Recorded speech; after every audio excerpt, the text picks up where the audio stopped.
There are those who see Brooklyn as a foreign nation. Let's get over that. We gotta stand together here.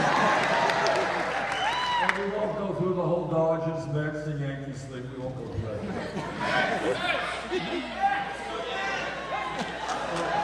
Oh yeah, there's another team. Oh, the Yankees, right? Well, when I grew up in Brooklyn, very few people paid attention to the Yankees. I don't know. But what has been happening in this campaign is that we began it, according to the media and the experts, as a fringe candidacy. And it had a lot to do with the views that we were bringing forth. And a lot of the experts said, well, who in America would agree with Bernie Sanders that we need a political revolution?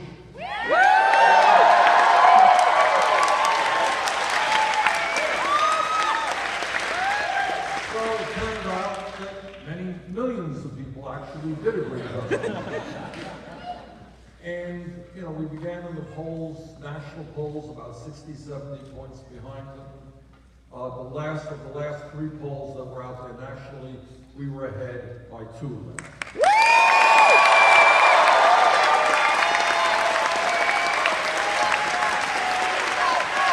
Feel the burn! Feel the burn! Feel the burn! And when it comes to our good friend Donald Trump,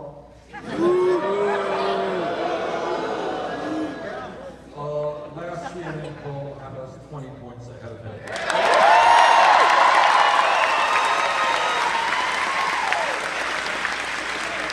So we are making a whole lot of progress, and I think the reason is that we're doing something pretty unusual in a campaign. Number one, we are telling the American people the truth.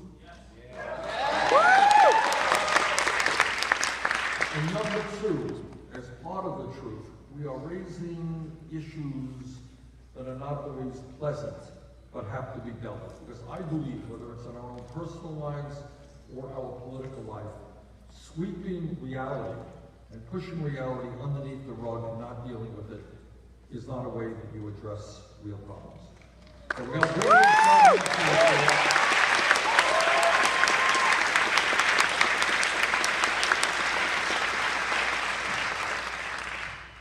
So what are some of the issues that are out there that we have got to deal with? Well, very fundamentally, we have got to address the massive attacks against democracy that we have seen in recent years. 6 years ago, the United States Supreme Court made one of the worst decisions in the history of this country in Citizens United. And what they said is that, okay, billionaires, you already own much of the nation, now we're going to give you the opportunity to buy the United States government. And that is what they are trying to do as we speak. You've got families, billionaire families, like the Koch brothers, the second wealthiest family in America. And you've got other billionaires prepared to spend $900 million in this campaign cycle to elect candidates who represent the wealthy and the powerful. $900 million. When you have a handful of families spending more money than either the Democratic or Republican parties, that is not democracy.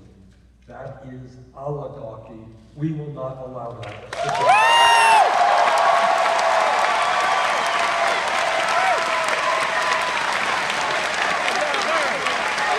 Not for sale! Not for sale! Not for sale! In addition to the ability of the 1% to try to buy elections and undermine democracy, you got another reality going on. And that is you have cowardly Republican governors all over this country who are trying to suppress the vote. Now just think about it. Think about the torturous path that this nation has gone through in terms of democracy. Women couldn't vote. African Americans couldn't vote. Poor whites couldn't vote. And we struggled over our history. Good people stood up and fought back to expand democracy. And now, as a result of another disastrous Supreme Court decision undermining the Voting Rights Act of 1965, You got Republican governors figuring out ways that they can make it harder for poor people, people of color, young people, old people to participate in the political process. What an outrage. And what I say to those Republican governors, if they don't have the guts to participate in free, fair, and open elections, they should get out of politics, get another job. Right on. Yes! Yes! They should be fired.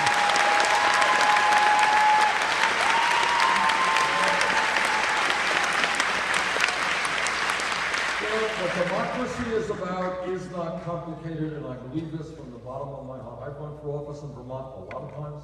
I've lost some, I've won more. But what democracy is about is people participating in the political process, not making it harder for people to vote. We have one of the lowest voter turnout rates of any major country on earth. I want to see that number go up, not down.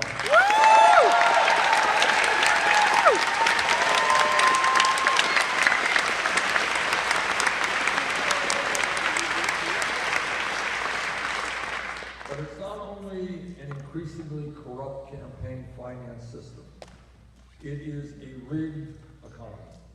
Now, again, in all of these discussions, what I think has to be appreciated is the media, the corporate media, will not, by and large, with few exceptions, discuss these issues in a significant way, for a variety of reasons. But right now, you have an economy today where the top 0.1% now owns almost as much wealth as the bottom 90%. Got that? Yeah. Not 1%, 0.1%. We're living in an economy today where the wealthiest 20 people, kind of what's up here in the front row, now owns more wealth than the bottom half of America, 150 million people. That is unsustainable, that is un-American, and together we are going to change that.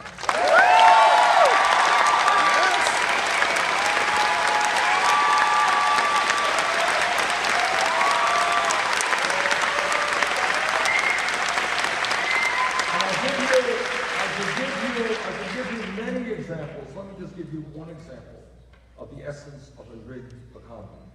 Wealthiest family in this country is the Walton family that owns Walmart. Walmart is the largest private sector employer in America. Walmart pays wages that are so low that many of their employees are forced to go on food stamps and Medicaid. And you know who pays for those food stamps and Medicaid? We do. That's right. It's the middle class that pays for it. So you got the wealthiest family in America whose business is being subsidized by working families in this country because their wages they are paying are so low that their employees cannot survive on those wages.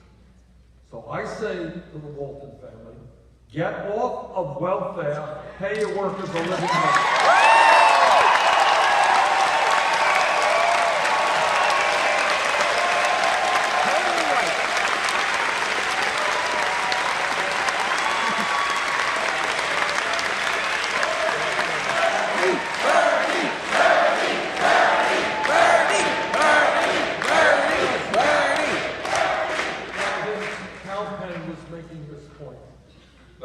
Look at the status quo. And what I beg of you, do not accept that the status quo that we have today has got to extend for decades. What the media does, what Congress does, what the establishment does is to tell you, hey, this is the way it is. It can't change. Yeah, we have a terrible and unequal distribution of wealth and income. So what? That's the way it is. Can't be changed. And what we have got to do is envision a nation in which, in fact, real change takes place. Now, right now in this country, we have millions of people working longer hours for lower wages than was the case 20 or 30 years ago. You know why people are angry? Because you got men and women in the workforce whose real inflation-adjusted incomes are substantially lower than they were 40 years ago or 10 years ago. And people are asking, how does it happen? We got all this technology which makes workers more productive. We got a global economy. We got all these free trade agreements. Why is it that people are working 2 or 3 jobs in order to cobble together the income and the health care that they need? Something does not add up here. And here is another fact. Today in America, our people in the United States work the longest hours of any people in the industrialized world. You know, 100 years ago, if you remember history, workers used to march down the streets in demonstrations, and they held up these huge banners, and the banner said, "We want the 40-hour week." Well, you know what? We still have not gotten the 40-hour week.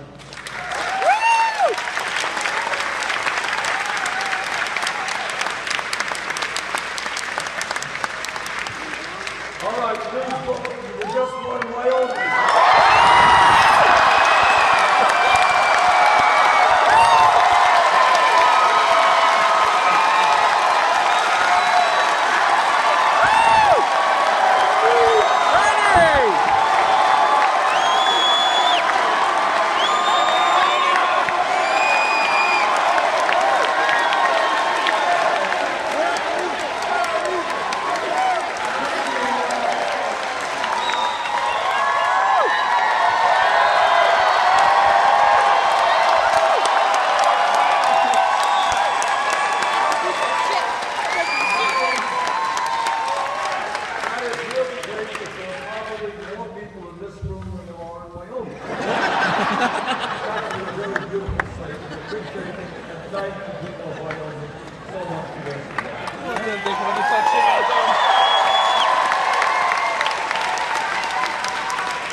I don't want to kick your stuff.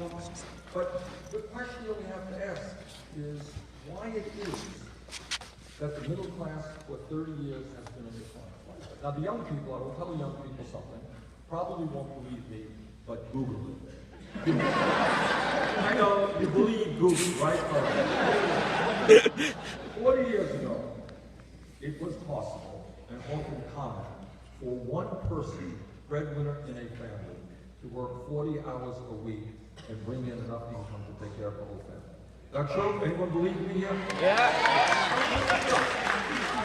Now, what has happened is, despite all the technology, all the great global economy, now you have mom working, you got dad working, you got the kids working, and literally, in many cases, have less disposable income than one worker did 40 years ago.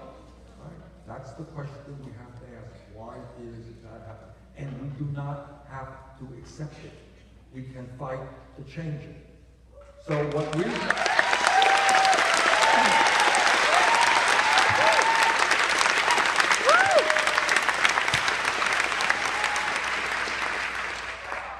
what our job is, and we know how to do it, I don't think it's that complicated, we have got to create an economy that works for all of us, not just the 1%.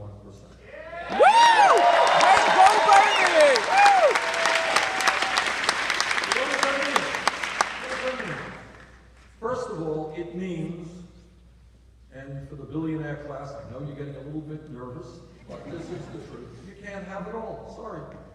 It's not what this country is about. Yes. Yes. You're right. So I think many of you have heard about the so-called Panama Papers. Same old, same old. It's where wealthy people and large corporations figure out ways all over the world, not just in America, to avoid paying their taxes. Well, we're going to change that. We are going to...